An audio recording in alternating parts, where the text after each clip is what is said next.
Hello नमस्कार। मैं वीरेंद्र शर्मा आप सभी को हार्दिक स्वागत और अभिनंदन है हमारे यूट्यूब चैनल में। आज का क्लास है हिंदी उपन्यास का विकास या चौथा भाग है। कौन सा भाग है? ये चौथा भाग है। ठीक है, इससे पहले 3 भाग हो चुका है जिसमें से हम लोग पढ़ चुके थे प्रेमचंद पूर्व युग, प्रेमचंद युग, प्रेमचंदोत्तर युग में। अभी प्रेमचंदोत्तर युग ही चल रहा है, लेकिन इसमें हम लोग पढ़ेंगे ऐतिहासिक उपन्यास। क्या ऐतिहासिक उपन्यास? फिर पढ़ेंगे फिर आंचलिक उपन्यास। इसके बाद हम लोग पढ़ेंगे कुछ समकालीन कार उपन्यास। ठीक है, चलिए शुरू इसे। हाँ, ये हो चुका था। ठीक है, यहीं से हम लोग शुरू करेंगे वीरेंद्र लाल वर्मा से। ठीक है, तो वीरेंद्र लाल वर्मा क्या है? तो वीरेंद्र लाल वर्मा हिंदी साहित्य में जाना जाता है ऐतिहासिक उपन्यासकार के रूप में। कैसा? ऐतिहासिक उपन्यासकार के रूप में जाना जाता है। ठीक है, और यदि एक तरह से देखें तो यही है जो कि प्रथम ऐतिहासिक उपन्यासकार की तरफ जो हिंदी आधुनिक हिंदी में लिख रहे थे। इसीलिए इसको उपाधि दिया जाता है हिंदी उपन्यास में, इसको हिंदी साहित्य में इसको उपाधि दिया जाता है। क्या? सर, लिख दे रहा हूँ। ठीक है, सर वॉल्टर स्कॉट की उपाधि मिलता है। Sir Walter Scott, sir Walter Scott की उपाधि मिलता है इसको। लेकिन क्यों सर वॉल्टर स्कॉट? अब ये कौन है? तो ये थे पश्चात का, ठीक है, पश्चिमी मतलब यूरोप साइड के बहुत बड़े उपन्यासकार थे जो कि ऐतिहासिक पृष्ठभूमि पे लिखते थे। सिर्फ ऐतिहासिक पृष्ठभूमि पे लिखने के कारण इनका उपन्यास उसी का प्रभाव इस पे पड़ा। ठीक है, इसीलिए इनको हिंदी साहित्य में या तो हिंदी उपन्यास के विकास में कहें तो इसको सर वॉल्टर स्कॉट की उपाधि दिया। अच्छा, किसने दिया था? तो ये भी बहुत इंपॉर्टेंट है, गणेश शंकर विद्यार्थी ने दिया था। ठीक है, क्या? गणेश शंकर विद्यार्थी ने दिया था। वही गणेश शंकर विद्यार्थी जो पतंजलि, जो भी बाबा रामदेव हैं पतंजलि है, और या तो फिर राजू दीक्षित जिसका हम लोग वीडियो देखते हैं आजकल, आप लोग भी जानते होंगे उसको। तो वो जो बहुत फेमस है, जो आयुर्वेदिक पर बात करते हैं, उन्हीं का दोस्त था गणेश शंकर विद्यार्थी। ठीक है, वही इनको उपाधि दिए थे सर वॉल्टर स्कॉट की उपाधि। वीरेंद्र लाल वर्मा को किसने दिया था? सर वॉल्टर स्कॉट की उपाधि तो गणेश शंकर विद्यार्थी ने दिया था। बहुत इंपॉर्टेंट है। ठीक है, चलिए अब देखते हैं इनका कुछ उपन्यास। ठीक है, कैसे उपन्यास है तो जो इंपॉर्टेंट है वो हम बताएंगे, क्योंकि इसमें बहुत सारा उपन्यास है इनका, लेकिन उतना नहीं देखेंगे। तो खाली वैसे नाम देखते हैं। ठीक है, प्रत्यागत है, लगन है, संगम है। ठीक है, गढ़कुंडार, ये बहुत इंपॉर्टेंट है। इसका प्रकाशन वर्ष एकदम बिल्कुल याद होना चाहिए। गढ़कुंडार है, कैसा है? ऐतिहासिक उपन्यास है। ठीक है, 1929 में प्रकाशित है। कुंडली चक्र है, प्रेम की भेंट है, विराट की पद्मिनी है। ठीक है, जो मैं टिक लगाऊंगा उसको आप लोग नोट करते जाइए। विराट की पद्मिनी 1936 में बहुत इंपॉर्टेंट उपन्यास है। ठीक है, झांसी की रानी, कचनार, मृगनयनी। ठीक है, झांसी की रानी ये भी बहुत इंपॉर्टेंट है, क्या कि ऐतिहासिक उपन्यासकार, इसे ऐतिहासिक उपन्यासकार ही पूछता है जो फेमस है। कचनार भी है, ऐसा बात नहीं है। कचनार हो गया, मृगनयनी हो गया। ठीक है, अंबरबेल हो गया, टूटे कांटे हो गए। अहिल्याबाई बहुत इंपॉर्टेंट, अहिल्याबाई है। भुवन विक्रम है, माधवी। ठीक है, माधोजी सिंधिया। कौन माधोजी सिंधिया? तो अभी जो उड़ान मंत्री, कौन मंत्रालय संभाल के रखा है? ज्योतिराज सिंधिया, उसी का पूर्वज थे। ठीक है, माधवी सिंधिया। तो रामगढ़ की रानी, क्या है? रामगढ़ की रानी हो गया, ये बहुत इंपॉर्टेंट। महारानी दुर्गावती हो गया। कीचड़ और कमल, सोती आग, देवगढ़ की मुस्कान। देवगढ़ की मुस्कान बहुत, इतना जितना मैं टिक मारा ये सब बहुत इंपॉर्टेंट है। ये सब आप लोग याद रखिए ही किसका किसका है। ठीक है, कीचड़ और कमल इसे याद रखिए, क्या कि इसमें यदि बीच में घुसा दे तो नहीं पकड़ पाइएगा किसका है किसका नहीं। इसलिए 1-2 देखते रहिएगा, लेकिन जितना टिक में मारा हूँ ये सबको आप कंटेक्स्ट कर लीजिएगा। ठीक है, ऐतिहासिक उपन्यास तो समझाने को जरूरत नहीं। ठीक है, गढ़कुंडार वहाँ का ऐतिहासिक बारे में, विराट पद्मिनी के बारे में, झांसी की रानी जो थी उसके बारे में, तो इसको समझाने कोई थी नहीं। अहिल्याबाई कौन थी उसी के बारे में लिखा गया है इतिहास। ठीक है, तो इसमें कुछ समझाने जैसा नहीं था। चलो आते हैं अब हम लोग राहुल सांकृत्यायन। क्या? राहुल सांकृत्यायन पे। ठीक है, राहुल सांकृत्यायन। राहुल सांकृत्यायन पहले ये जानेंगे ये कैसा थे। ये एक आंचलिक उपन्यासकार के रूप में थे। कैसा? एक आंचलिक उपन्यासकार के रूप में कहें तो। ठीक है, जो कि ये भी आते हैं, लेकिन विशेष रूप से बिहार से जो आते हैं वो है नागार्जुन, पंचवत रेणु, ये सब आते हैं। लेकिन ये जो है इसको भी कुछ कुछ हम लोग मान सकते हैं उसी टाइप में। ठीक है, चलिए अब हम लोग देखेंगे इनके उपन्यास जीने के लिए 1940 में जो भारत के विक्षुब्ध मतलब क्या होता है? अशांत। हाँ, अशांत। तो भारत के अशांत सामाजिक और राजनीतिक स्थिति का चित्रण, और यही रचना है जो हिंदी साहित्य में प्रथम बार खुला राजनीति का चित्रण किया है। मतलब प्रथम बार कोई उपन्यास में राजनीति का चित्रण इतना बढ़िया ढंग से किया गया हो, ठीक है, इतना खुल के बोलने वाले। तो राहुल सांकृत्यायन ने, ठीक है, जीने के लिए भारत के विक्षुब्ध सामाजिक और राजनीतिक स्थिति का चित्रण है इसमें, ये बहुत इंपॉर्टेंट याद रखिएगा। सिंह सेनापति, ठीक है, सिंह सेनापति 1942 में। वैशाली तथा तक्षशिला के गणराज्यों की कथा है, वैशाली तथा तक्षशिला के गणराज्यों, वहाँ के राज्यों की कथा है, ठीक है, सिंह सेनापति में। जय ओधे, ठीक है, जय ओधे यमुना और सतलुज जिसको सतलज के हैं, वहाँ हिमाचल के बीच स्थित एक योधे राज्य के अवसान, ठीक है, अवसान का चित्रण है। अच्छा, जय ओधे, ओधे मतलब क्या होता है? योधे मतलब युद्ध, ठीक है, बोल योधे। जय ओधे में विषय वस्तु इसका ये है कि एक जनजाति था, ठीक है, योधे करके, जो युद्ध में महारथ हासिल था, उन्होंने बहुत ज्यादा युद्ध कला में पारंगत थे, तो इसीलिए उसका जाति का ही नाम, जो संप्रदाय था तो जो कहें उसका नाम ही योधे रख दिया, ठीक है। तो उसी का इतिहास लिखे हैं कौन? राहुल सांकृत्यायन ने, ठीक, क्या है, और कहाँ वो थे? यमुना सतलुज, मतलब हरियाणा के बाद है, ठीक है, यमुना सतलुज हिमाचल के बीच में स्थित था योधे राज्य, ठीक है। वही कौन सा योधे राज्य? जो बहुत ज्यादा युद्ध कला में माहिर हो, वो जनजाति के बारे में लिखा गया जय ओधे में, ठीक है, 1944 ईस्वी में। अब मधुप स्वप्न 1950 ईस्वी में, क्या है? मधुप स्वप्न 1950 में लिखा गया है। इसमें विशेष तो क्या है? तो मध्य एशिया में आविर्भूत मजदक के अनुयायी, ठीक है, अंदरजगर के जीवन दर्शन, इसको इंपॉर्टेंट नहीं है, खाली नाम याद रखिएगा। विस्मृत आत्रा, ठीक है, विस्मृत आत्री बहुत इंपॉर्टेंट है। विस्मृत आत्री किनका है? तो राहुल सांकृत्यायन, ठीक है। 1954 में क्या है विषय वस्तु? तो बोधकालीन, क्या बोध काल, जो बुद्ध भगवान थे, बुद्ध जिसको कहते, उस काल में एक आत्री थे, उसका अनुयायी, ठीक है, बौद्धिक आत्री थे, अनुयायी, जो नरेंद्र, क्या नाम था उसका? नरेंद्र एस के जीवन पर आधारित थे, ठीक है। अब आता है राहुल सांकृत्यायन जीने के लिए हिंदी का पहला खुला राजनीतिक उपन्यास है, जो कि मैं बता चुका हूँ पहले। सन 1961 में प्रकाशित राहुल सांकृत्यायन कृत देवोदास उपन्यास में आर्यों की उन्मुक्त कुंठा रहित जीवन है, ठीक है, दिवोदानिश, ठीक है। दिवोदानिश में क्या है विषय वस्तु? दिवोदानिश में आर्यों के बारे में, आर्यों का कुंठित मानसिकता है, ठीक है, कुंठित मानसिकता है दिवोदानस में। दिवोदानस ऊपर नहीं लिखा था, लेकिन यहाँ नोट कर लीजिएगा, ठीक है, दिवोदानस। चलिए, हो गया। अब चलते हैं, क्या है एक बार देख लीजिए। फिर से सन 1961 में प्रकाशित राहुल सांकृत्यायन कृत दिवोदास उपन्यास में आर्यों की उन्मुक्त कुंठा रहित जीवन का चित्रण है, दिवोदास में, ठीक है। आर्यों की कुंठित, आर्यों क्या कहा जाता है हमारे भारत में कि आर्य आए हैं मध्य एशिया से, ठीक है, लेकिन ऐसा नहीं है, आर्य भारत के ही वासी हैं, लेकिन मानते लोग हैं, क्या कि अंग्रेज साहित्यकार या तो लेखक लोग सब ऐसी तरह लिख दिया कि आर्य बाहर के थे, शायद समाज को बांटने के कारण लिए। चलिए, अब हम लोग आगे चलते हैं। चतुर्सेन शास्त्री, उस पर हम लोग ज़्यादा चर्चा नहीं करेंगे।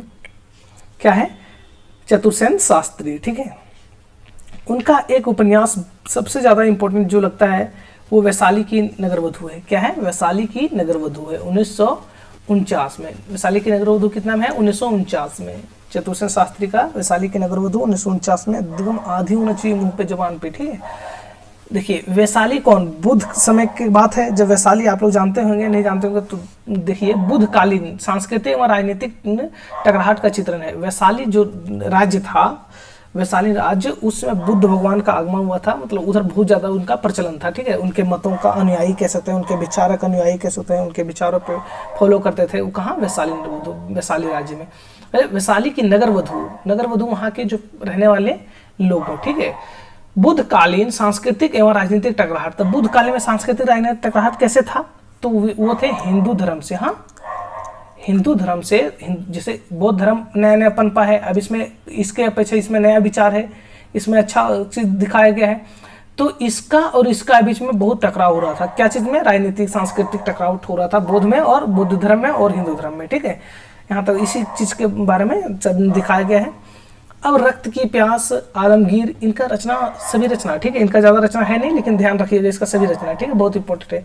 रक्त की प्यास, आलमगीर, वयम रक्षामा भी बहुत इंपॉर्टेंट है, ठीक है, बहुत बार पूछा गया है, बहुत एग्जाम में देखा है, PYQ में, ठीक है। 1955 ईस्वी में लिखा गया है ये। इसमें क्या है विषय वस्तु? तो आर्य अनार्य, ठीक है, देव दानव आदि संस्कृतों के संघर्ष एवं समन्वय की कथा है। आर्य अनार्य कौन थे? तो आर्य जो बोले कि माना जाता है कि बाहर से आया है, और अनार्य जो यहाँ के रहने वाले हैं दक्षिण भारत के, उसको बोला जाता है आर्य नार्य, ठीक है, देव दानव, तो इसीलिए इसके बीच में सांस्कृतिक संघर्ष को दिखाया गया है। सोमनाथ, ठीक है, शिवोपासना के विकास एवं राजपूतों की मानसिकता का चित्रण लिखा हुआ सोमनाथ में। गोली, गोली क्या है? गोली 1956 ईस्वी में है। देसी रियासतों, ठीक है, देसी रियासतों के शासकों की घृणित विलासिता का चित्रण, ठीक, गोली में देखा गया है। हाँ, अब हम लोग आते हैं जो इम्पोर्टेंट है, रांगे राघव। क्या रांगे राघव का जन्म कब हुआ है? थोड़ा याद रखिएगा, 1927 ईस्वी में, ठीक है, मृत्यु 1963 में। बहुत कम जिए, इतना कुछ ज़्यादा नहीं, लेकिन बहुत रचना करके चल गए, एक छाप कहते हैं ना हिंदी साहित्य में छोड़ के चल गए अपना। तो इनका रचना को 3 भागों में बांटते हैं, ठीक, कैसे? एक है ग्रामीण जीवन, ठीक है, क्या है? एक ग्रामीण जीवन, जो एक ग्रामीण जीवन, ठीक है, और एक है शहरी जीवन, और एक है ऐतिहासिक। क्या है? ऐतिहासिक, हाँ, ऐतिहासिक। तो इसके तीन भागों में इनकी रचनाओं को डिवाइड किया गया है, ठीक है, बांटा गया है। तो हम लोग देखेंगे अभी यहाँ शहरी जीवन का, ठीक है, क्या देखेंगे हम लोग? शहरी जीवन देखेंगे, ठीक है।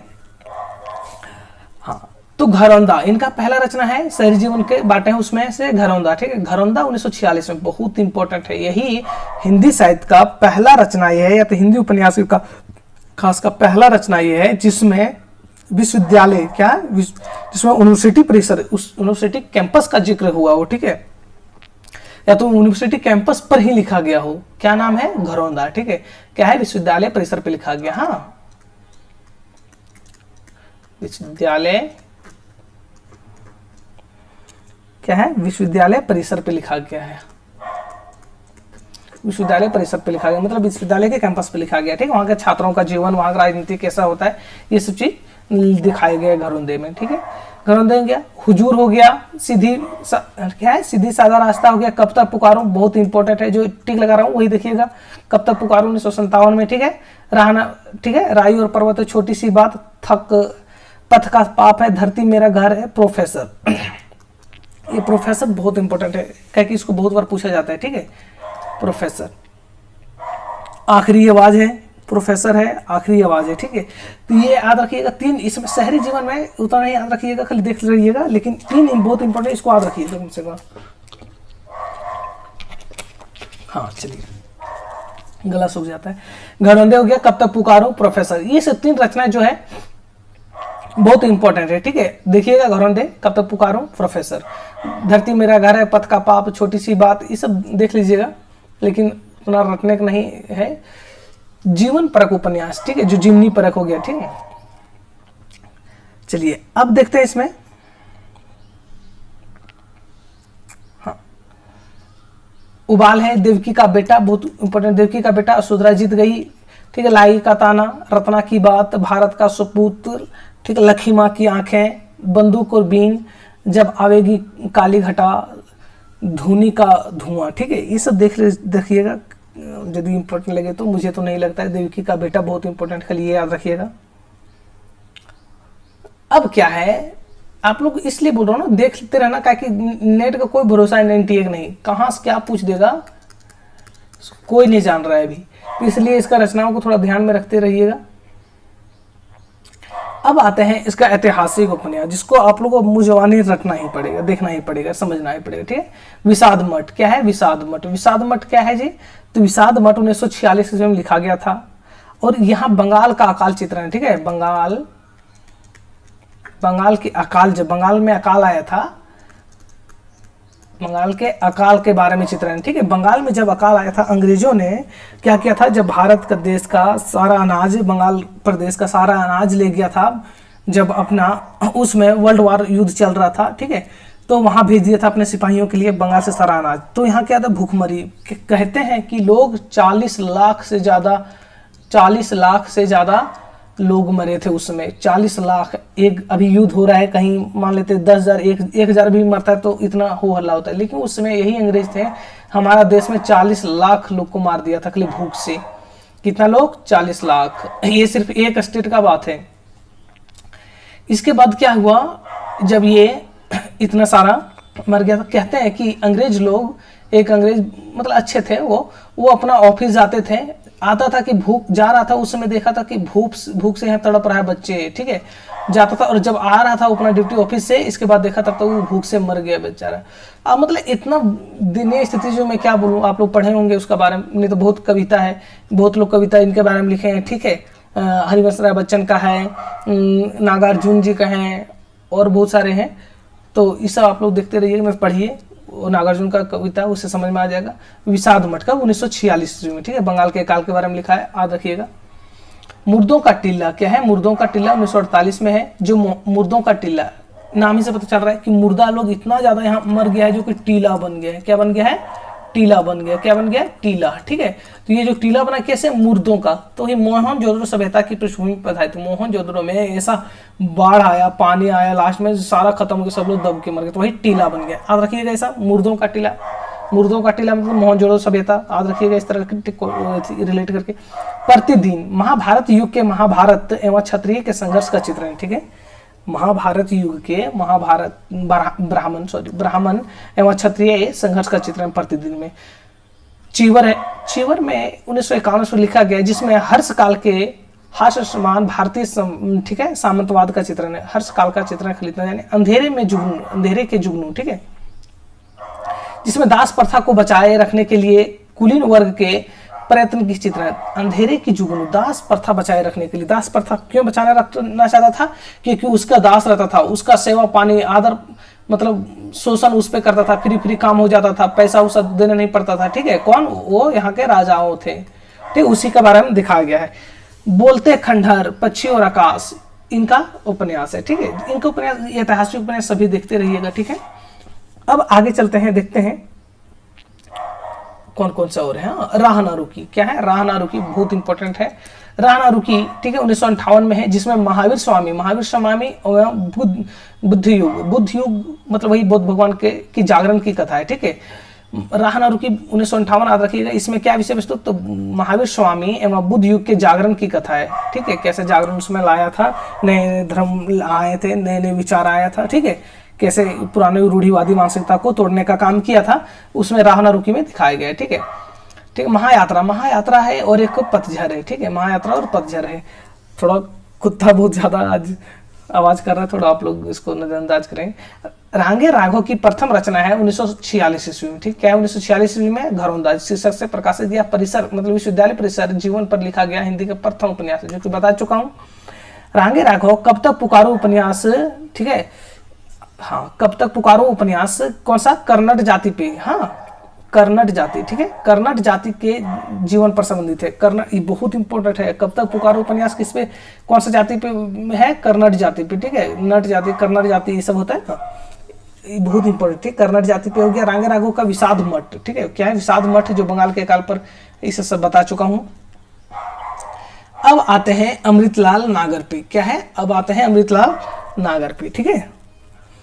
अमृतलाल नागर के महाकाल, एक इनका जन्म पहले देख लेते हैं, 1916, ठीक है, क्या है 1916। महाकाल क्या एक रचना है, महाकाल है 1947 में। ये भी बंगाल के अकाल की त्रासदी के बारे में लिखा है, क्या है, बंगाल के अकाल के बारे में लिखा है ये भी, ठीक है,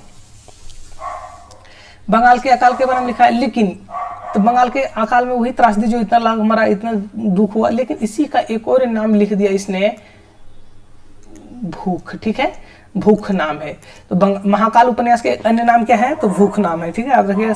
महाकाल, सेठ बांकेलाल, बूंद समुद्र, ठीक है, शतरंज के मोहरे, सुहाग के नूपुर, अमृत और विष, सात घूंघट वाला मुखड़ा, ऐसे याद रखिएगा, ठीक है, तीन तीन करके तोड़िएगा। उप महाकाल, ठीक है, महाकाल, सेठ बांकेलाल, बूंद समुद्र, ठीक है, ऐसे रिलेट करिए। महाकाल कहाँ है, तो काशी में है, ठीक, महाकाल वो क्या है, सेठ है, ठीक है। बूंद समुद्र, सब उनके माथा में समाया गया समुद्र, ठीक है, जटा में है बूंद समुद्र, क्या है, महाकाल। कहाँ सेठ है वो, ठीक है, कहाँ का, वाराणसी का, और वहाँ उसके जटाओं में क्या है, तो समुद्र है, ठीक है। सुहाग के नुपुर, बोलता है कि सुहाग के नुपुर, अच्छा पहले ये शतरंज के खिलाड़ी, सुहाग के नुपुर, अमृत और विष। शतरंज के खिलाड़ी, सुहाग के नुपुर और अमृत और विष, ठीक है। शतरंज खेलेंगे आप, यदि जुआ खेलेंगे कह सकते हैं, तो सुहाग खोना पड़ता है ना, कोई देखता है ना, जुआ खेलता है, कोई अपना बीबी घर देता है, कोई घर परिवार पूरा बिक जाता है, तो बोलता है सुहाग का नुपुर, ठीक है। शतरंज खिलाड़ी, अमृत और विष, क्या है वो, जीत गया तो पैसा जीत गया तो अमृत हुआ, हार गया तो वही विष हो गया, इसे याद रखेंगे, ठीक है। 7 घूंघट वाला मुखड़ा। अब देखेंगे ये सब का क्या विषय वस्तु है।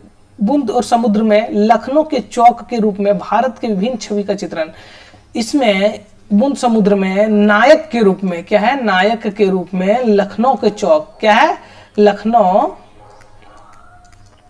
के एक चौक को दर्शाया गया, ठीक है।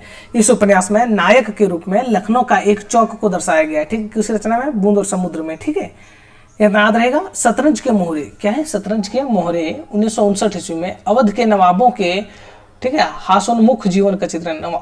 नवाब है, जब अवध के नवाब है, नवाब को लोग क्या करता है, खाली बैठते हैं, खाते हैं, इधर खेलते हैं कुछ, तो वही शतरंज उन लोग खेलते थे अवध के नवाब, ठीक है, वही चित्रण है। सुहाग के नुपुर क्या है, सुहाग के नुपुर मध्यकालीन कुलवधुओं एवं नाहर वधुओं की चित्रण, मतलब मध्यकाल का स्त्रियों का चित्रण कह सकते हैं, ठीक है। अमृत और विष में क्या है, अमृत और विष जैसे पता चल रहा है अमृत है और विष भी है। भारतीय गणतंत्र के 15 वर्ष का राजनीतिक एवं सामाजिक चित्रण। अमृत विष में क्या करता है, अमृत मतलब कोई 15 साल, यदि इसमें 15 साल का राजनीतिक सामाजिक स्थिति चित्रण किया है तो 15 वर्ष में ऐसा थोड़ी कि कोई भी सरकार आएगा सब गलत ही काम करेगा। तो अच्छा काम किया, जो अच्छा काम किया वो क्या हो गया, अमृत हो गया, क्या हो गया, अमृत हो गया। अब जो बुरा काम किया 5 साल में, जो अच्छे नीतियां नहीं लाया, वो क्या हो गया, वही विष हो गया, ठीक है। ऐसे याद रखो। 7 घूंघट वाला मुखड़ा क्या है, मसरूफ बेगम के नारी हृदय का चित्रण। 7 घूंघट वाला मुखड़ा मसरूफ बेगम का चित्रण है। चलिए अब आते हैं इसमें, हाँ, एकदा नैमिषारण्य क्या है, एकदा नैमिषारण्य, ठीक है, एकदा नैमिषारण्य, ठीक है, नैमिषारण्य कहते हैं। 1972 ईस्वी में लिखा गया था, ठीक है। इसमें आचार्य भार्गव समूहित नैमिष आंदोलन एवं माथा क्या, माथा सांस्कृतिक पुनर्जागरण का चित्रण है, ठीक है। इतना जानो, आचार्य भार्गव समूहित सांस्कृतिक आंदोलन चित्रण है, ठीक है, एकदा नैमिषारण्य में। कहा 1972 ईस्वी में एक और रचना 1972 में प्रकाशित हुआ जो बहुत इंपॉर्टेंट है, एनटीए के सिलेबस में भी लगा हुआ, मानस का हंस। 1972 ईस्वी में क्या है, मानस का हंस 1972 ईस्वी में है। तुलसीदास के जीवन पर लिखा गया है, तुलसीदास की जीवनी है कह सकते हैं मानस का हंस, ठीक है, 1972 ईस्वी में लिखा गया है। जो हम लोग कुछ पढ़ते हैं तुलसीदास के बारे में जानते हैं, वो इसी रचना में लिखा हुआ सारा चीज, ठीक है। और इसी तरह है नाच्य बहुत गोपाल, क्या है, 72 में हुआ, 78 में ये हुआ नाच्य बहुत गोपाल, ठीक है। इसमें भंगी समाज का इतिहास एवं अनेक वर्तमान, इसमें खाली जानो कि भंगी समाज का चित्रण है, क्या है, भंगी समाज का चित्रण है, ठीक है। वर्तमान जीवन पर नारकीयता का गहरी संवेदनात्मक के साथ है, ठीक है। भंगी समाज का चित्रण किसमें, नाचो बहुत गोपाल में, ठीक है। खंजन ने जिसे मानस का हंस 1972 में, इसी तरह 10 साल बाद खंजनयन 81 में है ना, 81 में खंजनयन 81 में है, सूरदास के जीवन पे लिखा गया है। जैसे तुलसीदास के जीवन पर लिखा मानस का हंस, इसी तरह खंजनयन लिखा सूरदास के जीवन पर, ठीक है। बिखरे तिनके हो गया, अग्निगर्भा हो गया। करवट क्या है, करवट लखनऊ के एक खत्री परिवार का 3 पीढ़ियों का जिक्र है, ठीक है। एक खत्री परिवार है लखनऊ में, उसके 3 पीढ़ी का जिक्र है, ठीक है। पीढ़ियां, करवट, ये इसी करवट उपन्यास का एक लकड़ी है, ठीक है। तो कैसे याद रखिएगा इनका, तो ऐसे बोलेंगे महाकाल सेठ बांकेलाल, ठीक है, सेठ बांकेलाल बूंद समुद्र, महाकाल सेठ बांकेलाल बूंद समुद्र। शतरंज के मोहरे सुहाग के नुपुर, अमृत और विष क्या है, शतरंज के मोहरे सुहाग के नुपुर और अमृत और विष, ये 3 हो गए। इसके बाद फिर क्या करेंगे, 7 घूंघट वाला मुखड़ा, एकदा नैमिषारण्य, इसके बाद मानस का हंस, फिर नाच्यो बहुत गोपाल, खंजन नयन, बिखरे तिनके, अग्निगर्भा, करवट, पीढ़ियां, इनके उपन्यास हो गए, ठीक है। अब हजारी प्रसाद द्विवेदी आते हैं। हजारी प्रसाद द्विवेदी कैसे उपन्यासकार हैं, तो ऐतिहासिक उपन्यासकार हैं। कैसे हैं,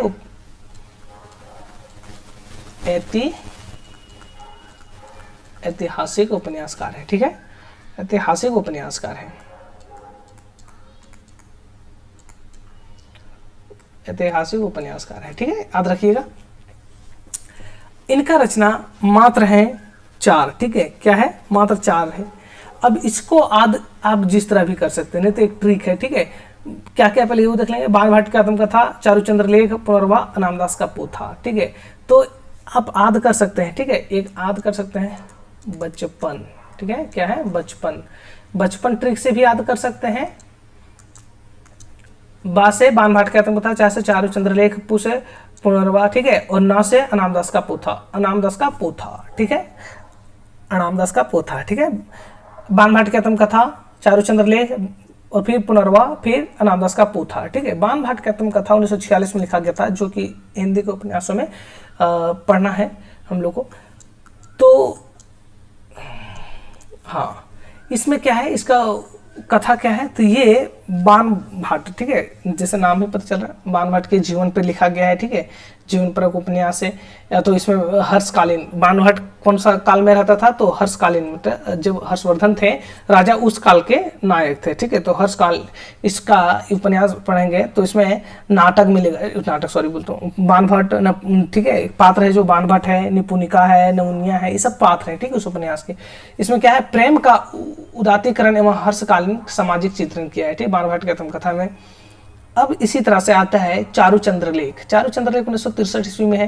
12वीं से 13वीं सदी के सांस्कृतिक और राजनीतिक स्थिति का चित्रण, 12वीं से 13वीं सदी में भारत के सांस्कृतिक और राजनीतिक चित्रण दिखाया गया है चारुचंद्र लेख में। क्या है, बचपन ट्रिक याद हो गया आप लोग को, ठीक है। पुनर्वा, ठीक है, पुनर्वा में वर्ण व्यवस्था व नारी शोषण का चित्रण है। पुनर्वा में क्या दिखाया है, वर्ण व्यवस्था, जाति छूतपात कैसे माना गया है, नारी शोषण किस तरह होता है, ठीक है, महिलाओं का शोषण किस तरह किया जाता है, वो दिखाया गया पुनर्वा में, ठीक है, 1973 ईस्वी। इसका डेट याद रखते चलिएगा, ठीक है। अनामदास का पोथा, ठीक है, अनामदास का पोथा 1976 ईस्वी में औपनिवेशिक युग के परिवेश एवं जीवन पद्धति पर चित्रण, ठीक है, औपनिवेशिक युग के परिवेश जीवन चरित्र का इतना खाली याद रखिए। चलिए, अब यहां हो गया।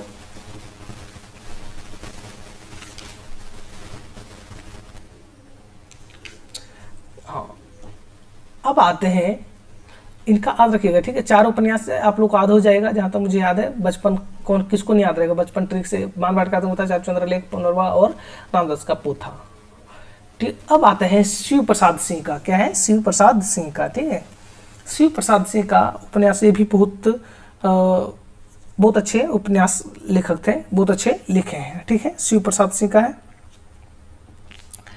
तो अलग अलग वैतरणी, ठीक है, अलग अलग वैतरणी क्या है, अलग अलग वैतरणी 1967 में लिखा गया है, जो आज़ादी के बाद पूर्वांचल के गांवों की जिंदगी का नारकीयता का चित्रण, मतलब आज़ादी के बाद पूर्वांचल गांवों की स्थिति कैसा था, वहाँ का दयनीय स्थिति कैसा था, ठीक है, इस कुछ चीज दिखाया गया, ठीक है।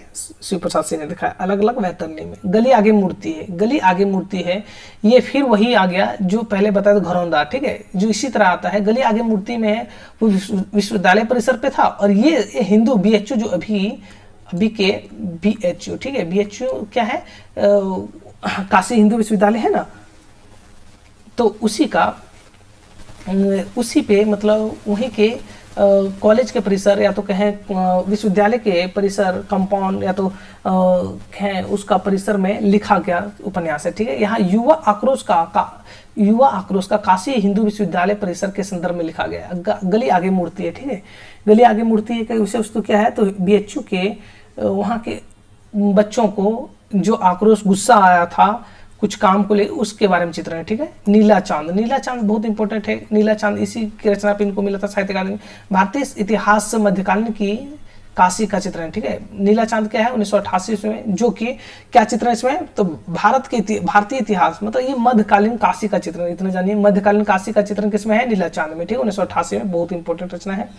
सेल्यूस, ये भी बहुत इंपॉर्टेंट है, ये 1989 में, ठीक है। ये विंध्य क्षेत्र के नट कबीलाई, ठीक है, नट जाति के जीवन पर आधारित है। सेल्यूस का विषय वस्तु क्या है जी, नट जाति जो कबीलाई जाति था, नट जाति का जीवन चरित्र लिखा गया है, ठीक है। औरत 1993 में नारी के शोषण, दमन एवं पीड़न पर आधारित है औरत।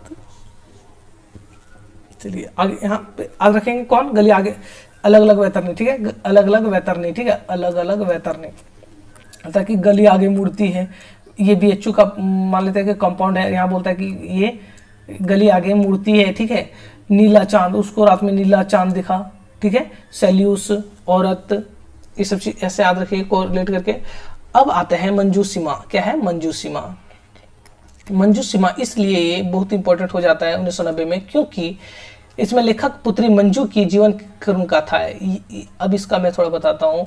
जो इनकी पुत्री थी मंजू, ठीक है, क्या मंजू, जो इनकी पुत्री मंजू थी, ये आत्महत्या कर लेती, ठीक है, क्या कर लेती है, आत्महत्या कर लेती। तो उन्हीं के याद में ये रचना मंजू सीमा लिखा गया है, ठीक है। क्यों लिखा गया, किसके याद में, अपनी पुत्री के याद में लिखा गया मंजू सीमा रचना, ठीक है। अब कोहरे में युद्ध, ठीक, 1992 में कोहरे में युद्ध 1992, बुंदेलखंड में मुस्लिम आक्रांताओं की कथा है, ठीक, बुंदेलखंड में मुस्लिम आक्रांताओं कोहरे में युद्ध, ठीक है, कोहरे में युद्ध किसका चित्र है, बुंदेलखंड के मुस्लिम आक्रांताओं की कथा है। दिल्ली दूर है, दिल्ली दूर है, ये हिंदू मुस्लिम के बीच के टकराव का कथा है, ठीक है, दिल्ली दूर अभी पुलिस आएगा नहीं, इस बीच में मारकाट हो रहा है। वैश्वानर, ये बहुत इंपॉर्टेंट, ठीक है, वैश्वानर क्या है, 1996 ईस्वी में लिखा गया है और ये काशी के वैदिककालीन, ठीक है, वैदिक कालीन स्वरूप एक हम लोग पढ़े क्या, मध्यकाल के बारे में पढ़े थे ना जी, मध्यकाल के बारे में पढ़े थे, क्या रचना था मध्यकाल वाला, तो नीला चांद था, नीला चांद, नीला चांद था वो जो क्या मध्यकालीन का बात करता था, और ये वैदिक कालीन, ये मध्यकाल का बात कर, वैदिक काल मतलब आदिकाल, पुरान, सबसे पुराने काल को वर्णन कर रहा है वैश्वानर में, ठीक है। काशी का, दोनों काशी का ही चित्रण है, एक मध्यकाल है, एक वैदिक काल है। वैदिक काल का नाम क्या है प्रयास का, वैश्वानर, और मध्यकाल का नीला चांद, याद रखिएगा, ठीक है। नीला चांद कब है, तो ये 1988 में है और ये 1996 ईस्वी में है, ठीक है। वैश्वानर 1996 में और नीला चांद 1988 ईस्वी में। अब आते हैं नरेंद्र कोहली, क्या है, नरेंद्र कोहली। नरेंद्र कोहली 1940 ईस्वी में इनका जन्म है, 2021 में इनका देहांत हो गया। अब इनका कुछ उपन्यास ऐसे हैं जिसे याद रखिएगा, ठीक है। नरेंद्र, नरेंद्र कोहली, यहाँ नरेंद्र मोदी से हम लोग याद रखेंगे, ठीक है। क्या है नरेंद्र मोदी, नरेंद्र मोदी बोलते हैं कि आतंक साथ सहा गया दुख, किसको बोल रहा है, ट्रंप को बोल रहा है, ठीक है, कि आतंक और साथ सहा गया दुख, बोलो आतंक नरेंद्र मोदी, क्योंकि नरेंद्र मोदी किसको सुना रहा है, तो डोनाल्ड ट्रंप को सुना रहा है, डोनाल्ड ट्रंप को सुना रहा है। वो इसलिए कहे कि वहाँ भी 26/11 जैसा वहाँ जो 2 टावर था वो गिरा दिया गया था, तो वो बोलता है कि आतंक का साथ सहा गया दुख, तुम भी सहा और हम भी सहे, दोनों सहा गया दुख, ठीक है, आतंक साथ सहा गया दुख। इसके बाद अभ्युदय, किसका अभ्युदय होता है, आतंक का अभ्युदय, ठीक है, अभिज्ञान अभ्युदय, ठीक है, अभिज्ञान अभ्युदय महासमर, ठीक है, क्या है, अभिज्ञान अभ्युदय महासमर, ठीक, महासमर होगा, मारकाट होगा, ठीक है, आतंकवाद को मारकाट होगा, तोड़ो कारा तोड़ो, तोड़ो इन लोग को। इसी तरह ना भूतो ना भविष्य, इतना तोड़ो कि ना इसका भूत बचे ना भविष्य, ठीक है। क्या बोलता है, आतंक साथ सहा गया दुख, ठीक है, अभ्युदय होता है आतंक का, ठीक है, तो अभ्युदय का आतंक होता है अभिज्ञान, ठीक है, अभिज्ञान होता है, अभिज्ञान इसको अभी ऐसे अभी नहीं याद रखिए, ठीक है, अभ्युदय से याद रखिए। अभ्युदय का उदय होता है, ठीक है, किसका, आतंक का अभ्युदय होता है, उदय होता है। इसके बाद महासमर होता है, आतंक जब हुआ तो आतंक फैलाएगा ही एक दूसरे देश में, जैसे भारत में फैलाता है, तो क्या हुआ, अभी महासमर हुआ, महालड़ाई हुआ, ठीक है, महायुद्ध हुआ। बोलता है कि तोड़ो तोड़ो इसको, एक भी एकदम पूरा कमर तोड़ दो आतंकवाद का, बोलता है ना भूत बचने दो ना इसका भविष्य में, खत्म कर दो, इतना तोड़ो इसको। तो वही इसीलिए बोलते हैं आतंक। नरेंद्र कोहली से याद रखिएगा, नरेंद्र मोदी से, आतंक साथ सहा गया दुख, ठीक है, आतंक साथ सहा गया दुख, अभिज्ञान अभ्युदय महासमर, तोड़ो कारा तोड़ो, ना भूतो ना भविष्य, ठीक है। तो आतंक में समकालीन जीवन में अपराधियों का शरण देने वाली शासन तंत्र का चित्रण है। आप देख रहे होंगे अभी या तो कभी भी, हमेशा अपने नेता लोग क्या करते हैं, अपना वोट बैंक के लिए आतंकवादी को भी सपोर्ट कर जाता है, ठीक है, हमारे देश में भी होते आया है, जानते हैं आप लोग। साथ सहा गया दुख, ठीक, 1974 ईस्वी में लिखा गया, जो मध्यकालीन शिक्षक नव दंपति के बाह्य एवं आंतरिक संघर्ष का कथा है, ठीक है, साथ सहा गया दुख। अभिज्ञान कृष्ण सुदामा का मित्रता का संदर्भ दिया गया। अभ्युदय, ये याद रखना, ये रामायण, ठीक है, क्या है, रामायण कथा पे लिखा गया, ठीक है, अभ्युदय रामायण कथा पे लिखा गया है। और महासमर, महायुद्ध हुआ है, तो जानते हैं महाभारत में महायुद्ध होता है ना जी, तो अभ्युदय रामायण कथा में और महासमर तो महाभारत कथा से लिया गया है, ठीक है। ये अभ्युदय 2 खंड में लिखा गया, ये उपन्यास कितना 2 खंड में लिखा गया, महासमर 8 खंड में लिखा गया है। महाभारत है बड़ा है तो 8 खंड में लिखा गया है, ठीक है। तो ठीक है, तोड़ो कारा तोड़ो 2 भाग में लिखा गया है। कब, पहला भाग 1992 और दूसरा भाग 1993। इसमें क्या चीज है, तो विवेकानंद का जीवन है, ठीक है, जीवनी। विवेकानंद की जीवनी किसने लिखा है, तो नरेंद्र कोहली ने, याद रखिएगा, नरेंद्र कोहली ने क्या नाम से लिखा है, तोड़ो कारा तोड़ो नाम से, ठीक है। एक और रचना है ना भूतो ना भविष्य, इसमें विवेकानंद के विचार के बारे में लिखा है। विवेकानंद के विचार क्या था, कैसे था, समाज को लेके, मनुष्य को लेके या तो ईश्वर को लेके, उसको इसमें मिलता है, ना भूतो ना भविष्य में मिलता है, ठीक है। नरेंद्र कोहली ने अभ्युदय में राम कथा और महासमर में महाभारत कथा को संदर्भ में प्रस्तुत किया है, जो कि बता चुका हूं, ठीक है, याद हो गया होगा। अब हम देखेंगे शरद पागरे, ठीक है, पागरे, शरद पागरे, वो एक इनका बहुत रचना है, गुलरा बेगम और गंधर्व सेन, ठीक है, बहुत ज्यादा पूछा जाता है, गुलरा बेगम और गंधर्व सेन। गुलरा बेगम क्या है, ठीक है, शाहजादा ठीक है, खुरमन और गुलरा बेगम की प्रेम कथा है, ठीक है, इसमें प्रेम कथा है गुलरा का, इतना जानिए। गंधर्व सेन, इसमें उज्जैनी नरेश गंधर्व सेन के रोमांस एवं शौर्य का चित्रण, ठीक, गंधर्व सेन में गंधर्व सेन का प्रेम और उसका क्या कहते हैं शौर्य का चित्रण हुआ है, ठीक है। बेगम जनावादी, ये इतना इम्पोर्टेंट नहीं है। हाँ, बेगम जैनाबादी में क्या है, 1996 में जो नृत्यांगना जैनाबादी और मुगल बादशाह औरंगजेब की प्रेम कथा का चित्रण। औरंगजेब किससे प्रेम करता था, तो जो नर्तकी थी, ठीक है, नृत्यांग डांस करने वाली, नाच करने वाली जैनाबादी से, ठीक है। और बच्चन से, अब आ जाते हैं बच्चन सिंह। बच्चन सिंह हिंदी साहित्य का दूसरा इतिहास लिखने वाला, ठीक है, आधुनिक साहित्य का इतिहास लिखने वाले। जो इनका 2 उपन्यास है, ठीक है, सूतवा सूत पुत्रवा, ठीक है, पंचाली, ये दोनों महाभारत कथा पे आधारित है, ठीक है। 98 में हुआ जब उनका एक रचना हिंदी साहित्य का दूसरा इतिहास आया, पंचाली इनका है, ठीक है। अब आते हैं फणीश्वर नाथ रेणु नागार्जुन सब पे, ठीक है, आंचलिक उपन्यास सब पे। तो याद रखिएगा, फणीश्वर नाथ रेणु हिंदी में आंचलिक उपन्यास का जन्मदाता है। फणीश्वर नाथ क्या है, हिंदी उपन्यास का जन्मदाता के रूप में फणीश्वर नाथ रेणु की हिंदी भाषा में सबसे प्रथम उपन्यास लिखने का कार्य किया, जो गांव को अपना नायक बनाया, तो वो कौन, फणीश्वर नाथ रेणु आता है, ठीक है। लेकिन इसी तरह सेम आते हैं वैद्यनाथ मिश्र नागार्जुन रचना क्रम के प्रथम आंचलिक है, ठीक है। रचना क्रम मतलब सबसे पहले कौन लिखा था, ठीक है, रचना क्रम में, उसमें आता है पहला। हाँ, अब क्या है, थोड़ा सा रुकिएगा।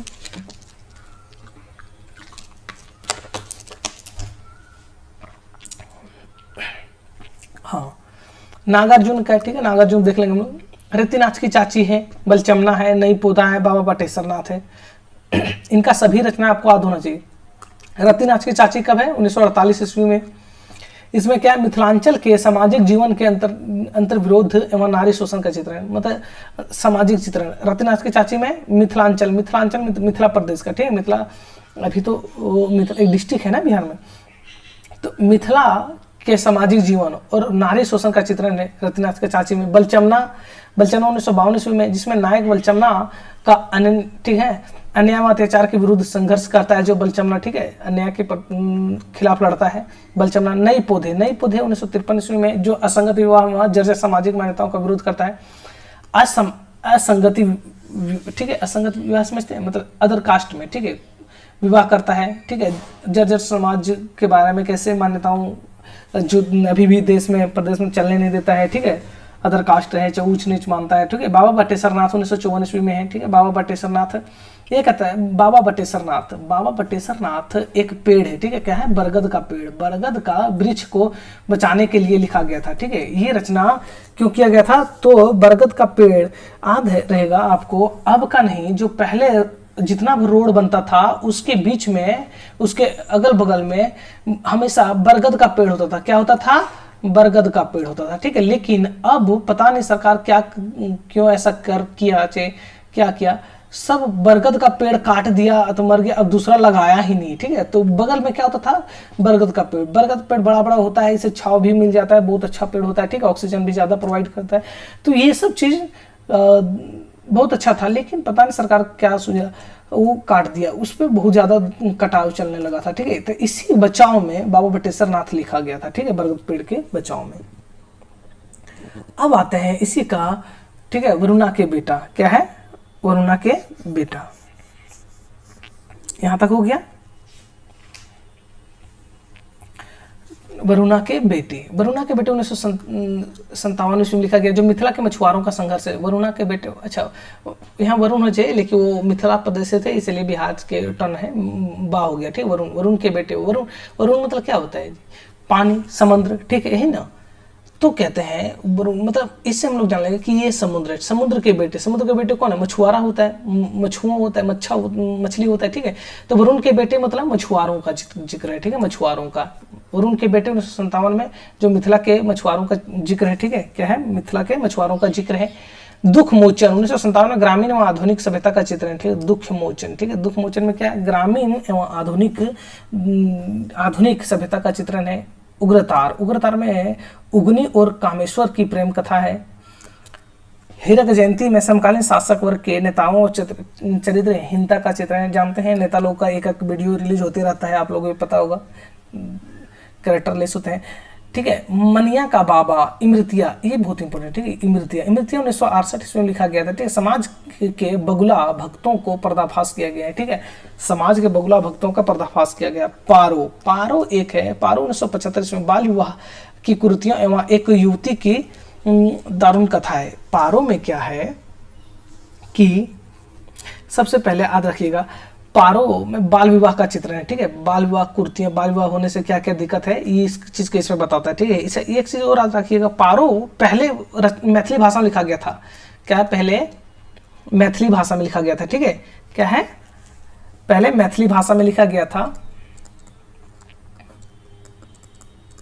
पहले मैथिली भाषा में लिखा गया था पारो, ठीक है। कब लिखा गया था, तो 1946 ईस्वी में लिखा गया था, ठीक है। 1946 ईस्वी में मैथिली भाषा में लिखा गया था। इसके बाद 1975 ईस्वी में इसको हिंदी भाषा में रूपांतरित कर दिया, ठीक है, नागार्जुन ने, ठीक है। यहाँ तक समझ गए होंगे आप लोग। अब गरीबदास है, इन्हीं का स्वतंत्र भारत में ग्रामीण जीवन के सामाजिक आर्थिक अंतर्विरोधियों का चित्रण है गरीबदास, ठीक है। नागार्जुन ने यही जो बता चुका हूँ यही था, ठीक है। फणीश्वर नाथ रेणु पे अब आते हैं, ठीक है। फणीश्वर नाथ रेणु पे आते हैं। फणीश्वर नाथ रेणु आंचलिक उपन्यासकार हैं। कैसा उपन्यासकार है, आंचलिक उपन्यासकार, जन्मदाता कहे जाते हैं, ठीक है। इनका एक मेला आंचल, ठीक है, मेला आंचल है जो 1954 ईस्वी में है, पूर्णिया जिले के हैं। मेरीगंज कथा जो कि उन्होंने पढ़ाई है, आप लोग जाकर देख सकते हैं। पूर्णिया जिले के मेरीगंज, क्या है, मेरीगंज कथा, नायक कौन है, मेरीगंज, ठीक है। प्रति परिकथा, ठीक है, प्रति परिकथा, दीर्घतपा, ठीक है। इसको एक ट्रिक से याद कराऊंगा, आधो जगह जुलूस है कितने चौराहे हैं, ठीक है, जुलूस कितने चौराहे, फिर कल मुक्ति है, ये गोली मरी, ठीक है। पलटू मोड़ है, राम रतन राय है, ठीक है। ऐसा इसका ट्रिक लिखेंगे, मेला प्रति दीर्घ, मेला प्रति दीर्घ, मेला प्रति दीर्घ, ठीक है। मेला प्रति दीर्घ जुलूस चौराहे रोड, ठीक है, जुलूस चौराहे रोड, मेला प्रति दीर्घ जुलूस चौराहे रोड। क्या है, मेला प्रति जुलूस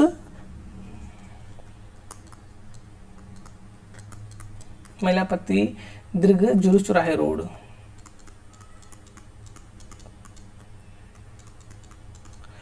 जुलूस चौराहे रोड, ठीक है।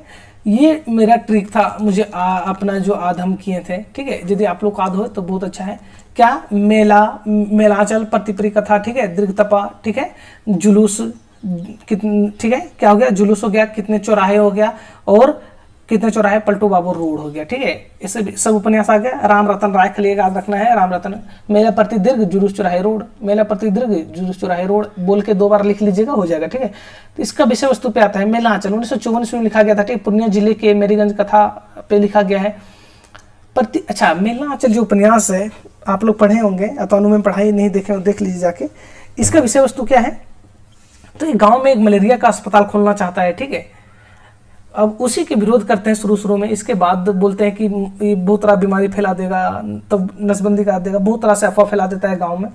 ऐसे काट के मलेरिया का अस्पताल स्थापित करता है, लोगों का सेवा देता है, वहाँ डॉक्टर बिठाता है, ठीक है।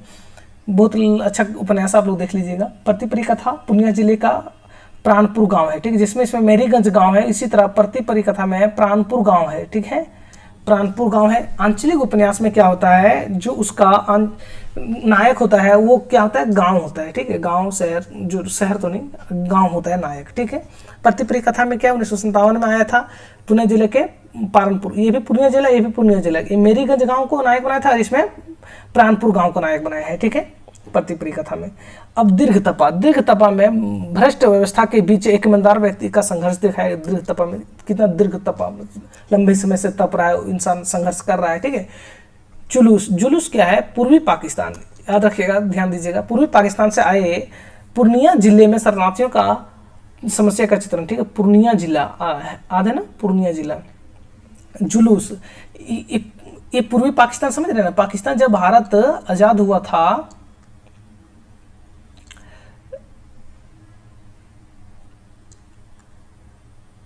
ठीक है, अब जैसे भी बना समझाने के लिए, तो एक यहाँ पाकिस्तान था और एक यहाँ पाकिस्तान था, ठीक है, एक यहाँ। तो इसको पूर्वी पाकिस्तान, इसको क्या है, पूर्वी पाकिस्तान, और ये पश्चिमी पाकिस्तान था, ठीक है। तो क्या था, यहाँ से जो जिसको हम लोग कह सकते हैं बांग्लादेशी, ठीक है, या तो रोहिंग्या, रोहिंग्या नहीं बांग्लादेशी सही रहेगा।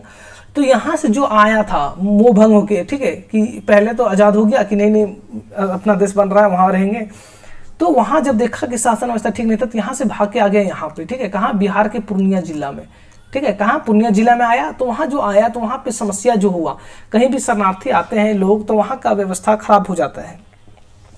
तो इसी तरह हुआ, इसी का यहाँ पे चित्रण है, ठीक है, कहाँ का, बांग्लादेश से आए हुए, लेकिन बांग्लादेश उस समय था नहीं, उसमें पाकिस्तान ही था, ठीक है, तो इसीलिए पूर्वी पाकिस्तान कहते हैं उसको, ठीक है। लेकिन आज के समय में क्या, बांग्लादेश। कितने चौराहे, ठीक है, कितने चौराहे, बालक एवं मनमोहन को केंद्र में रखकर स्वाधीनता आंदोलन का चित्रण है। स्वाधीनता आंदोलन, यदि एग्जाम में पूछे कौन सा आंदोलन का चित्रण है इसमें, तो स्वाधीनता आंदोलन, ठीक है। अब आता है पलटू बाबू रोड, ठीक है, पलटू बाबू रोड में एक बंगाली परिवार का जिक्र है, ठीक है, बंगाली परिवार का जिक्र है। पलटू बाबू रोड में पूर्णिया जिला के एक बंगाली परिवार का चारित्रिक पतन का कहानी है, ठीक है, इसका चरित्र का पतन कैसे होता है वो बताता है। राम रत्न, ये अपूर्ण रचना, ठीक, बहुत इंपॉर्टेंट है ये रचना, प्रोफेसर रेणु ने पूरा नहीं कर पाया था, ठीक है, राम रतन राय 1971 ईस्वी में लिखा गया था, ठीक है। अब आते हैं देवेंद्रनाथ सत्यार्थी पे, क्या है, देवेंद्रनाथ सत्यार्थी पे, जो उनका जन्म 1908 ईस्वी में हुआ था, ठीक है, 2003 में इनका देहांत हुआ।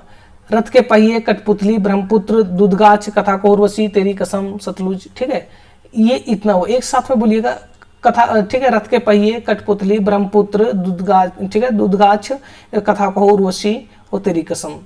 रथ के पहिए मध्य प्रदेश में गोंड जाति पे है, ठीक है, जाति पे बहुत इंपॉर्टेंट रचना है।